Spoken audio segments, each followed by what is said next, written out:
अस्सलामुअलैकुम, welcome to my channel. Hope you all are doing well. बात करें India versus south Africa की, तो भाई सीरीज भी खत्म हो गई है। टीम इंडिया मैच जीत गई है, हिस्ट्री भी क्रिएट कर ली है कैप टाउन वाला, लेकिन उसे दे दिया है आईसीसी ने डी मेरिट पॉइंट। और डी मेरिट पॉइंट मिलते ही ना एक अलग ही शोर उठ गया है कि भाई इंडिया जो है वो अनफेयर तरीके से जीता है, पिच ही ठीक नहीं थी, क्यूरेटर्स ने ये कर दिया वो कर दिया, तो अजीब ही कहानी बना रखी। और इंग्लैंड का तो मतलब रोना ही खत्म नहीं होता, मुझे समझ नहीं आता इनके साथ मसला क्या है। अभी तो सीरीज आने वाली है, अलग ही जो है वो उनका रोना धोना स्टार्ट होने वाला है जब इंडिया वर्सेस इंग्लैंड की 5 टेस्ट मैचेस की सीरीज होगी।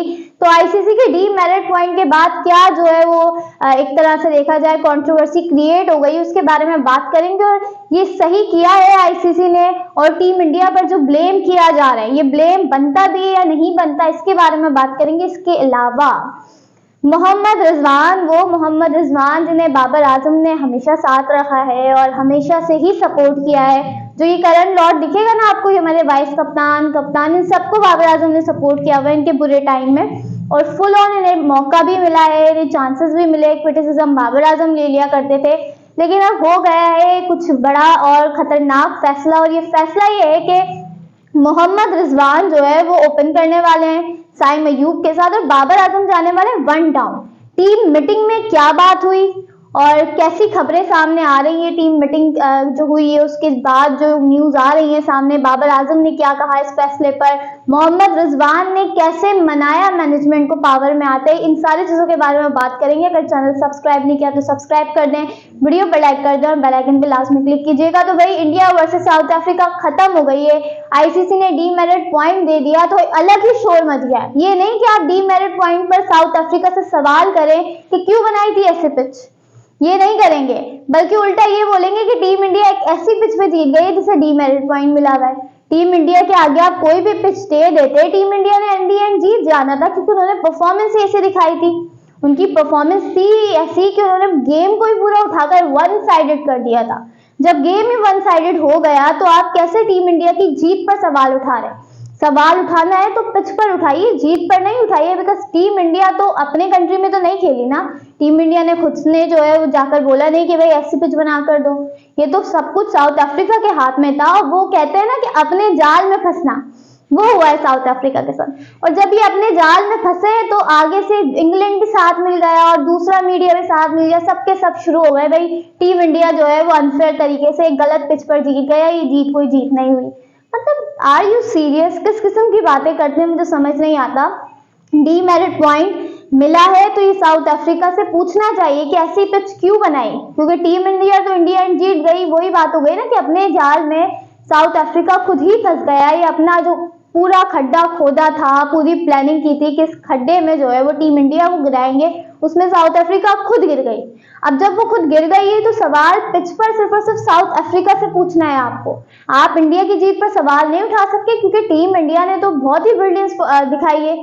टीम इंडिया ने तो जो परफॉर्मेंस दिखाई वो तो आउट क्लास थी और हिस्ट्री क्रिएट कर दी और बहुत अच्छी परफॉर्मेंस दिखाई, तो उस पर सवाल उठाना बनता नहीं। और जो लोग सवाल उठा रहे हैं मेरे ख्याल से वो एक प्रोपेगेंडा क्रिएट कर रहे हैं, कंट्रोवर्सी बनाना चाहते हैं। वो कहते हैं ना कि किसी टीम से जेलस होना, तो हम देखते हैं कि टीम इंडिया से जो जितने भी कंट्रीज हैं वो वाकई में उनको प्रॉब्लम होती है, वो इस वजह से क्योंकि टक्कर की परफॉर्मेंस आती है ना, बिल्कुल जबरदस्त परफॉर्मेंस आती है। और एशिया से तो है ही मसला, अब वो चाहे इंडिया हो चाहे वो पाकिस्तान हो, हमसे तो मसले मसाइल रहते ही हैं। इनको तो एशिया की टीम है टीम इंडिया, तो इनसे तो मसला क्यों नहीं होगा। साउथ अफ्रीका को, इंग्लैंड को आप कह रहे हैं कि भाई हमने गलती से ऐसी पिच बना दी थी, क्यूरेटर्स को ऐसी पिच बनाने का नहीं बोला था।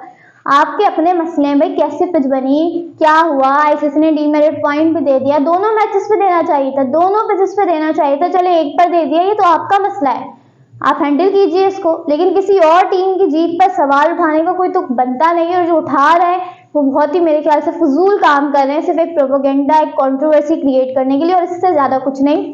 अब बात करते हैं हम पाकिस्तान टीम के बारे में। तो पाकिस्तान क्रिकेट टीम, जी हाँ, न्यूजीलैंड से सीरीज है, 5 T20 मैचेस हैं और काफी ज्यादा एक्साइटेड हूँ मैं भी और आप सब भी होंगे यकीनन। लेकिन जो बाबर आजम के साथ हुआ, अब अगर हम बात करें पीछे जाते तो बाबर आजम और फखर जमान ओपन किया करते थे पाकिस्तान के लिए। Babar Azam was the first choice opener for Pakistan cricket team. Rizwan तो कहीं थे ही नहीं, रिजवान आए, उन्हें ओपन कराया गया और रिजवान और बाबर की जोड़ी बहुत हिट हुई। इतनी ज़बरदस्त पार्टनरशिप्स लगाई, 200 प्लस की पार्टनरशिप्स लगाई, इतने बड़े बड़े चेस किए, हिस्ट्री क्रिएट की, बहुत कुछ किया। रिजबर की जोड़ी ने बहुत ज़बरदस्त परफॉर्मेंसेस दिखाई।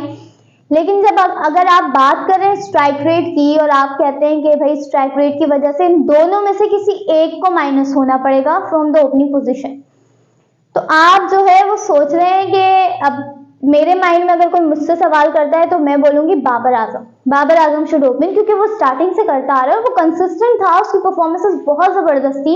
एक साल पूरा गया, दैट डजंट मीन कि वो परफॉर्म नहीं करता। अब आपने उसे वन डाउन पे कर दिया है और रिजवान साहब जो है वो हमारे वाइस कैप्टन है, जगह तो उनकी वैसे ही पक्की है। और फिर दूसरी बात ये कि मोहम्मद रिजवान ने खुद मैनेजमेंट को कहा कि भाई मुझे ओपन करना है, तो टीम मैनेजमेंट करवा रही थी ओपन। कहानी समझिएगा, टीम मैनेजमेंट ओपन करवा रही थी फखर जमान और साइम अय्यूब को, बाबर को खिला रही थी वन डाउन पर। लेकिन वाइस कैप्टन ने कहा कि भाई मुझे ओपन करना है, तो फखर चले गए टू डाउन और बाबर आजम चले गए वन डाउन, और मोहम्मद रिजवान साइम अय्यूब के साथ ओपन करेंगे। हमने बाबर और साइम की ओपनिंग देख ली फॉर पेशावर ज़ल्मी MPSL, और बहुत अच्छी जोड़ी इनकी भी साबित हुई। आप देखना होगा कि रिजवान ने अगर कहा है, रिजवान बहुत अच्छी परफॉर्मेंसेस दिखाते हैं, तो देखना होगा कि अगर उन्होंने मैनेजमेंट को मनाया है, फोर्स किया है कि मुझे ओपनिंग पोजीशन दी जाए, तो देखते हैं कि वो उसका किस तरह इस्तेमाल करते हैं। बहरहाल जो बाबर आजम के साथ हो रहा है बहुत बुरा हो रहा है।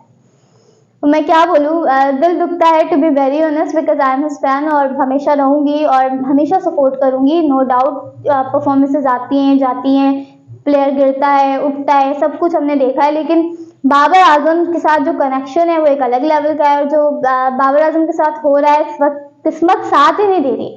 ओपनिंग पोजीशन भी छिन गई है, कप्तानी भी नहीं है, अब परफॉर्मेंस भी बिल्कुल जीरो है। बाबर आजम न्यूजीलैंड की सीरीज में क्या करेंगे ये मैं नहीं जानती हूँ, ना ही मैं ये प्रोडिक्ट कर सकती हूँ। मैं सिर्फ एक दुआ कर सकती हूँ कि बाबर आजम कामयाब हो, जल्द से जल्द बाबर आजम कामयाब हो, उनकी परफॉर्मेंसेज आए, उनके रन आए with a good strike rate, और वो अपनी जगह कंफर्म करें इन द टीम। एक वक्त था जब Babar Azam was mandatory in the team, और एक वक्त ये भी है कि हम बात करें कि उन्हें अपनी पोजीशन कंफर्म करनी होगी सीरीज में परफॉर्म करके। तो चीज़ें बदलती हैं, बहुत कुछ बदलता है, सब कुछ बदलता है, हमने देखा है। लेकिन आई एम स्टिल श्योर कि ये बुरा वक्त भी गुजर जाएगा बाबर आजम पर से, और बाबर आजम जो है वो जल्दी इस चीज़ को ओवरकम करेंगे, और आई होप कि हमें उनके रन्स देखने को मिले। बहरहाल आपने मुझे वीडियो में कमेंट करके बताना है, बड़े अच्छे कमेंट्स कर रहे हैं, I am really enjoying your comments. Support भी बहुत अच्छा कर रहे हैं, उसके लिए भी थैंक यू सो मच। आप सपोर्ट करते हैं तो कॉन्फिडेंस लेवल ना हाई होता है, और हमेशा से जो है वो मैंने बार बार कहा है कि मुझे आपके सपोर्ट की ज़रूरत है, because you guys are family to me, और मैं हमेशा से ये बात कहती हूँ कि बहुत रिस्पेक्ट करती हूँ आप लोगों की। आई होप कि आपने चैनल सब्सक्राइब किया हुआ है, अगर नहीं किया हुआ तो कर लीजिए सब्सक्राइब, और इंशाल्लाह अगली वीडियो में आपसे मुलाकात होगी। तब तक के लिए अल्लाह हाफ़िज़।